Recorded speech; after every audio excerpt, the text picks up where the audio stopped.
Okay. I did one more stretch and fold that I didn't video myself because it was the exact same thing again. But now I'm gonna make these into 2 loaves. So these they're called bannetons, like the little baskets I use for them to proof in, which just means to like sit and keep developing the gluten and stuff. So they're just kind of like a wood thing that is lined with some type of linen. So it is like a sticky dough, so it can stick to it. And my mom would just use, so I just have this just has all-purpose flour in it, even though I've been using bread flour. She's used flour in these, but like was still having issues with when she would like flip it out to cook it, that they would stick and then it would like rip and stuff. And so she follows a lot of people on Instagram that their whole Instagram is sourdough. And she messaged one lady because she's like watched her flip it out and it always came out clean. And she said, oh, I use rice flour. So that's what we use now. So I sprinkle it all in the baskets, and then I sprinkle the top of the loaf too, because I put like plastic on it and just so it doesn't stick to the plastic. But also tomorrow when I cook it, I'll show you, I like brush off the top of rice flour, and when I flip it over, I brush off as much rice flour as I can, because it's not like good, delicious, but it just is really effective. And so it just is a little bit, but I just like sprinkle it on the sides and down in the bottom, just like a light layer. And I've never had it stick with using that. So I'm just gonna do both of those really quick. So I have 2 different shaped ones. I have an oval one and a round one. And that was just, I think my mom bought me the oval one, and then I bought myself the round one. And you can cook like both shapes of loaves both in the same pan. I just happen to have when I got married, got from my mom an oval like Le Creuset cast iron that like is dipped, whatever it is. What is it? Porcelain? He's better. Sure. Or you know what I'm talking about. And then when we got into sourdough last year for Christmas time-ish, Weston and I bought like the big like crock potty one, but that is dipped. So anyway, not that. So you can cook it in whatever. It's best in cast iron with the lid. I'll show you those tomorrow though. And so it just works because the one's oval. So I always cook the oval one in that, and then cook the other one in it so I can bake them at the same time. And that just works for me. And whatever.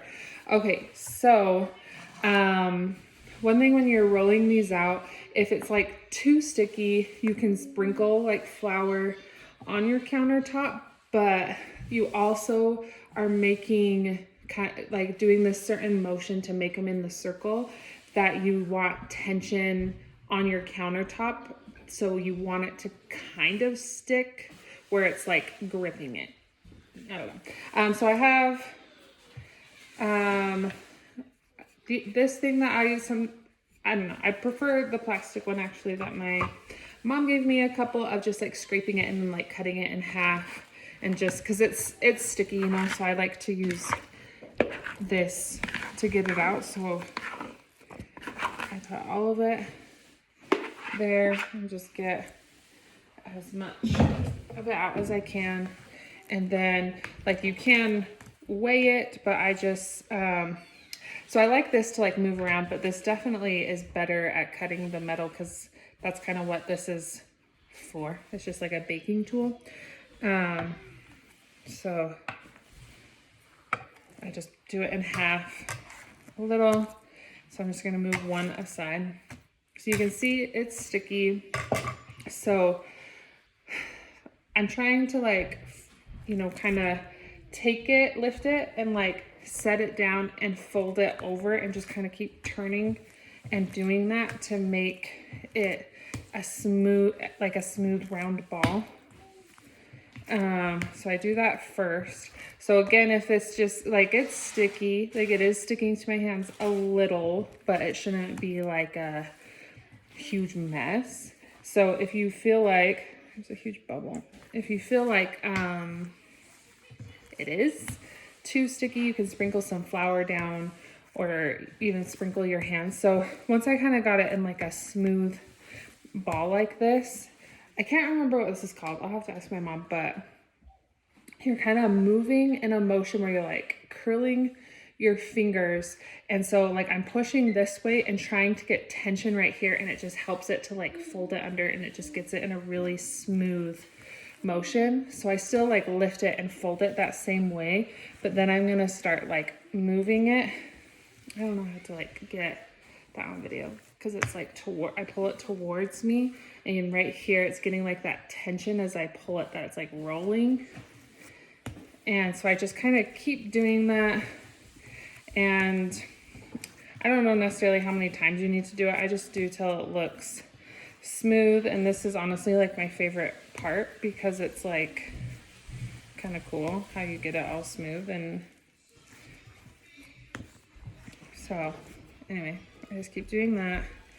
And then like towards the end, if I know I'm going in my circular bantam, then I keep it as a circle. But if I'm going in the oblong one, I kind of try and get more of that oblong shape, and then just quickly pick it up and put it upside down in there so the smooth side is down. And then I'm going to kind of create seams on each side that I just like pinch each side and cross like this, and just do that down to just pinching, pulling, and then just like pushing it down just kind of to close that seam that's right there. And then I even do like each end once. And then this is when, sorry, I'm gonna wash my hands. I'm gonna sprinkle more rice flour on top because it will rise a little bit, and sometimes I've had it, not every time, but sometimes it rises all the way up to the plastic. So I do sprinkle some more rice flour just like across the top of it, not a ton, just a little. That helps it not be too sticky. And then I don't remember where my mom picked this up from, but we just use shower caps, just like the cheapo ones, because it has like an elastic to it, and just put that around it like that. And then when they're done like that, I leave it, it depends. I'll leave it on the counter, or I put it in the oven with the light on for like 2 hours max. You don't want to do too long because you don't want your starter to like start failing, like get tired. And anyway, and then after 2 hours, about or less, like at least an hour, I usually go about 2 hours. It seems like if I go about 2 hours, the next day when I cook it, when I bake it, it like will rise better. It's called a bloom when it like opens up. So 2 hours has worked best for me. So after the 2 hours, then I just put those baskets straight in my fridge, and then I wait overnight. And so it's just whenever I bake it tomorrow, it takes about it's like half an hour of actual baking time, but you have to get your oven up to like 500 degrees, which takes a half an hour about too. And then you want it to give enough time for it to cool before you cut into it. Like if you cut into it when it's too hot, it can make your bread turn gummy. So you want it to like still warm, like warm bread is delicious. So you just want it to cool for like an hour probably. So anyway, so with that, you want to give yourself, like if you're having it for dinner or something, give yourself at least 2 hours before so that it would be ready. Anyway, so I'm just doing the same thing with this one. It's just kind of a circular, and then I like curl my fingers under and pull it towards me. And like it kind of sticks to my counter. This is like where it makes the big mess. I usually will just clean this up with like a wet paper towel so I can throw it away, and then I'll wipe it up with like a regular rag, but because it's just, this dough is so gross. But that is it for today. So you know, I've been doing this since earlier this morning. So, you know, in all, it's been probably like 4 hours or something, but the amount of time I've actually put into it is maybe a half an hour or so of like actual dedicated time. So, yeah, I'll just put them in my fridge after 2 hours, and then I will bake them tomorrow.